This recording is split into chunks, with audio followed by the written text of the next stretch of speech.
먼저 무전전도 여행을 통해 많은 것을 깨닫게 하시고 또 무사히 마치게 돌아오게 하여 주신 하나님께 감사드립니다. 그럼 작성한 간증문을 읽도록 하겠습니다. 저는 예전부터 무전전도 여행이나 선교사님의 간증을 들으며 상황과 환경을 뛰어넘는 하나님의 계획하심과 예상치 못한 만남의 축복을 통해 일하시는 실제적인 하나님을 경험해 보고 싶다는 생각을 했다. 타인의 경험을 통해 듣기만 한 그 사역 속에 있고 싶다는 마음은 있었지만 기회가 없었던 나에게 이번 무전전도 여행은 바랬던 일이 실제가 되는 귀한 경험이었다. 하지만 막상 무전전도 여행을 준비하는 과정에서 많이 적극적이지 못했던 것이 아쉽다. 전도 여행의 목적지와 해야 할 사역을 놓고 기도로 준비하신 다른 집사님들의 기도 응답을 받는 것을 보고 아무 생각 없이 이끌려 다니는 군중이 아니라 간구하고 응답받는 실제 삶을 사는 제자가 되어야겠다고 다시 한번 생각하였다. 무전전도 여행의 목적지는 지리산 함양이었고 최종 목적지는 뽑기로 결정하였다. 총 2번 뽑기를 통해 서하면이 뽑혔고 김채원 집사님께서 서하면을 놓고 기도하셨는데 서하면이 뽑힌 것이 너무 신기하다고 하셨다. 당시 나는 아무 생각이 없었는데 준비한 자만 경험할 수 있는 특별한 은혜가 부러웠었다. 늦은 밤 우리들은 서하면 사무소에 도착하였고 우리를 태워준 봉고차는 뒤도 돌아보지 않고 떠났다. 그래서 우리들은 묵을 곳을 찾기 위해 주변을 배회하기 시작하였다. 면사무소 근처에 교회가 있어 늦은 시간인 줄 알지만 교회 문을 두드렸다. 심기가 좀 불편해 보이시는 분이 나오셨다.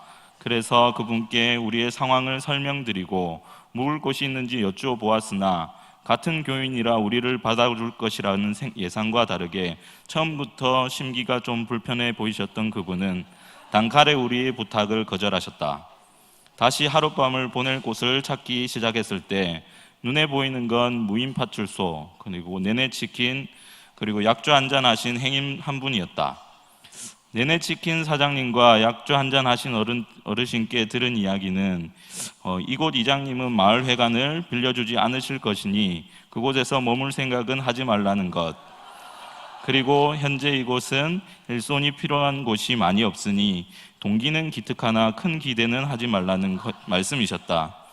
하지만 한 가지 희망스러운 것은 다리를 건너가면 다른 교회를 찾을 수 있을 것이라는 것이었다. 그래서 처음부터 거절당한 것이 상심되긴 했지만 이상하리만큼 걱정이 되거나 두렵지는 않았다.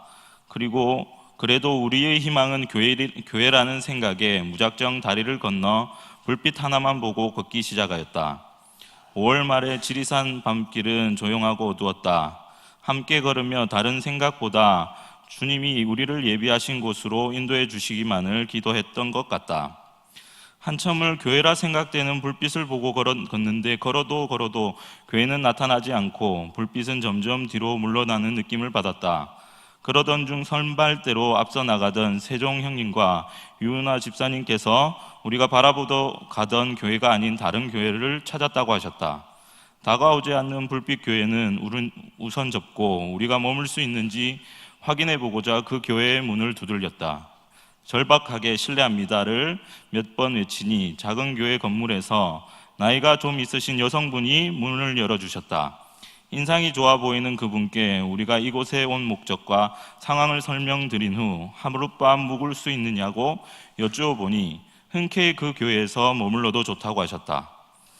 그 교회의 사모님인 줄 알았던 그분은 해평교회라는 작은 교회를 혼자 섬기시는 여자 목사님이셨다. 늦은 밤 더 이상 배회하지 않고 머물 곳을 찾게 되어 감사했다. 해평교회에서 그렇게 첫날을 보내고 둘째 날 오후까지 목사님과 함께 시간을 보내게 되었다. 4시 30분쯤 기상하여 5시 새벽 기도에 참석하였는데 로마서 11장과 12장을 교독하고 목사님이 짧게 말씀에 대해 설교를 해주셨다. 그 중에서도 로마서 12장 13절 성도들의 쓸 것을 공급하고 손 대접하기를 힘쓰라는 말씀에 눈에 확 들어왔다. 그 말씀을 실천하신 목사님 덕분에 첫날에 막막함을 극복할 수 있었고, 개인적으로는 받기만 하는 성도가 아닌 다른 사람들에게 공급하며 손대접하기를 힘쓰는 사람이 되라는 하나님의 음성을 느낄 수 있었다. 새벽 기도가 끝난 후 마을을 돌아보면서 목사님께 그곳 상황과 목사님 사역에 대해 들을 수 있었다. 약 30명 정도 살고 있는 작은 마을에서 목사님은 약 5년 전부터 해평교회를 섬기고 계셨다. 옛날 시골 마을을 생각하고 있었는데 목사님께 들은 이야기로는 그 동네는 과수원을 운영하는 분들이 대부분이라 재정적으로 넉넉하셔서 사는 게 빡빡하고 힘든 분들이 아니라고 하셨다. 우리는 작은 시골 마을이라 미용실도 잘 못 가고 농사일에 바빠 자기 관리도 잘 못하실 것 같아서 어르신들 머리 해드리려 미용 도구까지 신성인 집사님께서 다 챙겨왔는데, 우리 이야기를 들으신 목사님께서 함부로 머리 만졌다가 내 스타일 아니라고 욕 들을 수 있다며 이곳 분들은 자기 스타일이 있으신 분들이라 굳이 그렇게까지 할 필요는 없다고 하셨다. 들으면서 내가 생각한 시골과는 참 다르구나라는 생각을 했다. 조금은 생소하고 특이하다고 느껴지는 시골 마을에서 목사님은 무조건적인 헌신과 나눔으로 주민들과 관계하기 위해 노력하며 친분을 쌓아오고 있다고 하셨다. 주민들께 커피를 대접하며 먼저 다가가며 전도를 위해 노력하셨는데 함께할 사람이 없어 힘 빠지는 즈음에 우리가 왔다고 하시며 하나님이 목사님의 기도에 우리를 응답으로 보내신 것 같다고 하셨다. 그래서 그 후에 우리는 세 팀을 나누어 마을을 방문하고 복음을 전하기로 했다. 방문하는 집마다 해평교회에서 왔다고 하니 목사님을 이미 알고 계셨고 목사님이 참 좋은 분이라는 말씀을 들었다. 그리고 이방인일 수 있는 우리를 좋게 대해주셨다. 댁에 계시는 분들에게는 우리가 만들어간 전도 팔찌를 드리며 간단하지만 복음도 증거하였다. 받기만 하는 사람이 아닌 공급하고 대접하는 사람이 되라는 말씀이 계속 마음속에 맴도는 시간이었다. 또 도움을 드리고자 목사님께 교회에 혹시 전기 고칠 곳이 없냐고 여쭈어 보았다. 전기 관리 및 감독자로 일하는 전기 전문가라고 나를 소개한 후 믿고 맡기시면 된다고 했다. 마침 콘센트를 교체할 건이 있다고 하셨고 나도 무언가 해드릴 수 있다는 마음에 기쁜 마음으로 작업을 시작하였다. 일을 처음 시작할 때는 예전에 수없이 해왔던 작업이라 자신감을 가지고 시작했는데 이게 웬일인가. 그 간단한 일이 하는 동안 실수를 저질러 콘센트를 합선시키고 보기 좋게 날려먹었다. 순간 정전이 되어 엄청 놀랐는데 그때를 생각하면 참 쪽팔리고 우습다. 어쩔 수 없이 목사님께서는 수킬로가 떨어진 가게로 콘센트를 다시 사러 갈 수밖에 없었다. 쓸 것을 공급하고 손대접하기를 힘쓰라 하셨는데 전기를 차단시키고 멀리 떨어진 가게까지 목사님을 보내고 보니 참 민망하고 부끄러웠다. 우여곡절 끝에 콘센트를 다시 교체해드렸고 다음에는 절대 나서지 말아야겠다는 생각을 했다. 콘센트를 교체하며 시간을 지체하는 동안에 우리 팀은 원래 마을 일을 돕기 위해 왔던 목적을 생각하며 다시 한번 일할 곳을 찾아보게 되었다. 한 팀은 면사무소로, 그리고 다른 한 팀은 어젯밤에 빛나던 불빛교회를 찾아가 보기로 했다. 남아있는 우리는 목사님께 할 일이 없는지 여쭈어 보았고 성도집 마당의 물꽂기와 그리고 마을 연못 청소를 하기로 하였다. 그러던 중 면사무소 팀은 할 일이 없다는 소식을 전해왔고 다른 한 팀은 일자리를 구했다는 소식을 전해왔다. 여집사님들은 먼저 일할 곳으로 떠났고 나머지 우리는 목사님 교회에 남은 일을 마무리하였다. 그렇게 해서 둘째 날 오후에 하나님의 인도하심으로 가게 된 곳은 운곡교회의 에덴 농장이었다.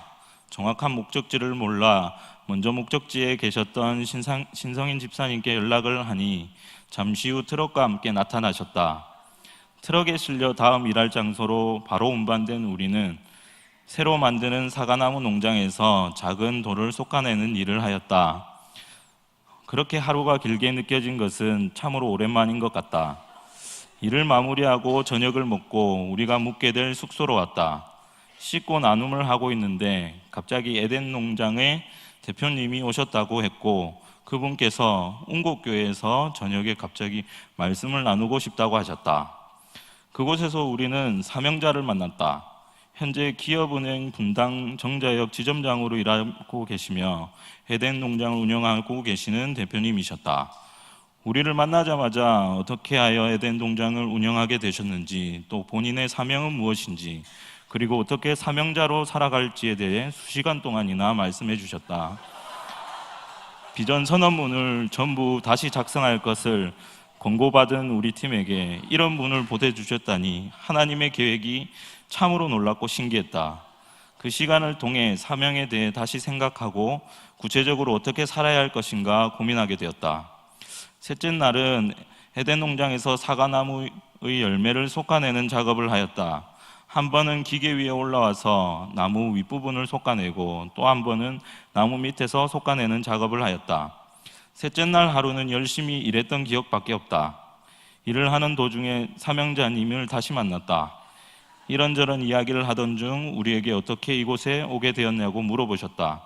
우리의 상황을 설명해드렸더니 차비를 쓰고도 남을 돈을 넉넉히 챙겨주셨다. 저녁 일정을 끝낸 후 우리는 모여 앉아 그동안의 일들을 정리하는 나눔을 하였다. 은혜가 느껴지고 하나님의 계획하심을 느낄 수 있는 경험이 많았지만 무엇보다 태평교회에서 목사님을 만나 받았던 호의가 기억에 남았다. 김치 냉장고가 고장나서 어려워하셨던 모습이 떠올랐고 우리들은 회의 끝에 김치 냉장고를 사서 보내드리기로 하였다. 그리고 마지막 주일에 운곡교회에서 감사 헌금과 특송을 하며 예배드림으로 전도 여행을 마무리하였다. 돌아온 나는 로마서 말씀을 또 묵상하고 있다. 아직 나의 사명과 비전이 구체적이고 상세하게 계획되진 않았지만 나에게 들려주신 성도들의 쓸 것을 공급하고 손대접하기를 힘쓰라는 말씀이 생각난다. 나에게 주신 재능, 물질, 시간, 나를 위해 쓰기만을 힘쓰는 것이 아니라 영혼을 섬기고 세우는데 아낌없이 쓰라는 그 비전을 보여주신 태평교회 목사님을 만나게 하셨고 또 에덴 농장 대표님을 만나게 하신 것 같다. 무던 전도 여행을 통해 주님께서 우리를 돌봐주시고 이끌어주심을 느꼈다. 이제 주님의 인도하심에 따라 군중이 아닌 제자로 따라가야겠다는 다짐을 한다. 마지막으로 우리 팀을 위해 중보해 주시고 응원해 주신 분들과 함께 사명을 감당할 16기 사역자분들께 고마운 말씀을 전하고 싶습니다. 감사합니다.